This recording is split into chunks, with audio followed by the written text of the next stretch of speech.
Les rues de Kosso étaient comme n'importe quelle petite rue de Ninive, pleines de vie avec les gens qui vaquaient à leurs activités quotidiennes, les enfants qui jouaient et les voisins qui discutaient. C'était un endroit où tout le monde connaissait tout le monde, et aucun secret ne restait caché bien longtemps. À chaque coin, les gens se saluaient avec un sourire ou un geste amical, et personne ne passait sans dire bonjour ou bon après-midi. Parmi les visages familiers, il y avait Baba Hari, un vieil homme qui vivait sur les rues de Kosso depuis aussi longtemps que quiconque pouvait s'en souvenir. Chaque matin, il s'asseyait devant son petit bungalow, sa radio jouant doucement, pendant qu'il sirotait sa tasse de PAP chaud. Baba Hari n'était pas un simple habitant, il était en quelque sorte le gardien non officiel de la rue. Si quelque chose d'inhabituel se passait, Baba Hari était toujours le premier à le remarquer et à le raconter. Il y avait aussi Manavi, une jeune femme qui aidait sa mère à tenir une petite épicerie sur la rue. Manavi était connue pour son sourire rapide et son attitude amicale. Elle saluait tout le monde qui passait, et si quelqu'un ne lui répondait pas, elle l'appelait « Ah, frère, tu ne peux pas saluer ». Au bout de la rue, il y avait une petite gargote d'Akoumé tenue par Mama Foutou. Bien que nouvelle dans le quartier, elle était rapidement devenue une partie de la communauté des rues de Kosso. Depuis son arrivée, sa cuisine avait attiré du monde. Son Akoumé, comme et Admin, était tellement délicieux que des gens des rues voisines venaient juste pour en goûter. Mais aussi paisible que les rues de Kosso paraissaient, quelque chose de bizarre se passait, et seuls les chiens semblaient le remarquer. Monsieur Kofa, qui habitait juste à côté de la gargote, avait 2 grands chiens. D'habitude, ils étaient calmes et amicaux, remuant la queue en voyant les visages familiers et aboyant seulement quand des étrangers passaient. Mais depuis l'arrivée de Mama Foutou et de sa famille, les chiens avaient changé. Chaque fois qu'ils passaient devant la grille des chiens, ces derniers aboyaient férocement, grognant et faisant les 100 pas, comme s'ils ressentaient un danger. Au début, Monsieur Kofa pensait que les chiens protégeaient simplement leur territoire, mais rapidement, il était clair que quelque chose dérangeait les animaux. Plus la famille venait et repartait de la gargote, plus les chiens devenaient agités. Au départ, personne ne faisait attention aux aboiements des chiens. Pendant des mois après leur arrivée, la gargote de Mama Foutou était l'endroit le plus populaire de la rue Kosso. Dès les premières heures du matin, l'odeur de l'Akoumé chaud en train de cuire remplissait l'air, attirant les gens comme des abeilles vers le miel. Ce n'était pas seulement la nourriture que les gens adoraient, c'était l'ambiance. Il y avait quelque chose de réconfortant à s'asseoir sur les bancs en bois devant la petite boutique, à manger un plat d'Akoumé avec du Admin et de la viande assortie, tout en regardant le monde passer. Mama Foutou était une petite femme ronde, toujours souriante, avec un mot chaleureux pour tous ceux qui passaient. Elle travaillait avec ses 2 filles et un jeune homme que beaucoup supposaient être son fils. Les filles étaient calmes, travaillant vite et efficacement, tandis que le garçon s'occupait de l'argent et servait les clients. Ensemble, ils géraient la gargote comme une machine bien huilée. Des gens de tout le quartier venaient acheter de la nourriture. Baba Hari s'arrêtait au moins 2 fois par semaine. Il aimait s'asseoir sur les bancs dehors, écouter sa radio et savourer son repas. Même Manavi, toujours occupée dans la boutique de sa mère, trouvait le temps de s'arrêter et de prendre une assiette. « Cet Akoumé, c'est de la magie », disait-elle en se léchant les doigts après chaque repas. Bien que la famille ne parlait pas beaucoup, les gens se sentaient à l'aise en leur présence. Ils ne causaient jamais de problèmes et gardaient leur boutique propre et bien rangée. C'était l'affaire parfaite, et il semblait que rien ne pouvait mal tourner. L'Akoumé était tendre, l'Admin parfaitement assaisonné, et les clients étaient heureux. Mais tandis que les habitants de la rue de Kosso dégustaient leur repas sans se poser de questions, les chiens de Monsieur Kofa avaient un autre avis. Chaque fois que Mama Foutou ou un de ses enfants passait, les chiens aboyaient furieusement, leurs aboiements stridents déchirant l'air. Ils semblaient ressentir quelque chose que les autres ne voyaient pas. « Je ne sais pas pourquoi ces chiens continuent d'aboyer sur eux », dit un jour Monsieur Kofa en secouant la tête. Ils n'ont jamais agi ainsi auparavant. Ces chiens étaient habituellement calmes et amicaux. Ils voyaient la famille tous les jours depuis des mois, et pourtant leur réaction ne changeait jamais.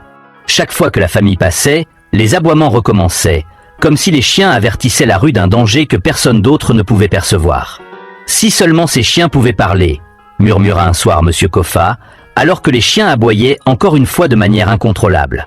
Mais pour tout le monde, Mama Foutou et sa famille semblaient parfaitement ordinaires. Ils géraient leur boutique, saluaient leurs clients et vaquaient à leurs occupations comme tout le monde. Personne n'y pensait à 2 fois. Mais au fil des jours, quelque chose changeait subtilement. La gargote était toujours fréquentée, mais une certaine inquiétude grandissait dans l'air, sans que personne ne puisse vraiment l'expliquer. Petit à petit, l'atmosphère commençait à se modifier. Au début, Les changements étaient si minimes que personne ne les remarquait vraiment. Les gens continuaient à venir à la gargote de Mama Foutou, à savourer leur repas et à échanger des banalités. Alors qu'ils mangeaient, le restaurant restait aussi populaire que jamais. Mais peu à peu, quelque chose commençait à changer. La chaleur qui emplissait autrefois la petite boutique commençait à disparaître, et le comportement de la famille devenait plus distant, plus troublant.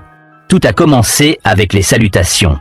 Mama Foutou avait toujours été l'une des personnes les plus polies du quartier. Chaque matin, elle saluait tous ceux qui passaient devant son magasin, sa voix pleine d'énergie, son sourire éclatant. Ses 2 filles et le jeune homme qui travaillait avec elle suivaient toujours son exemple, hochant la tête et saluant les clients pendant qu'ils s'installaient pour la journée. C'était quelque chose que tout le monde dans la rue de Kosso appréciait. Les salutations faisaient partie intégrante de la culture.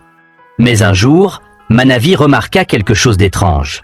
Elle passait devant le magasin en se rendant à l'épicerie, comme elle le faisait toujours, et fit un signe à Mama Foutou. « Bonjour Mama Foutou », lança-t-elle joyeusement. Mais cette fois, il n'y eut aucune réponse.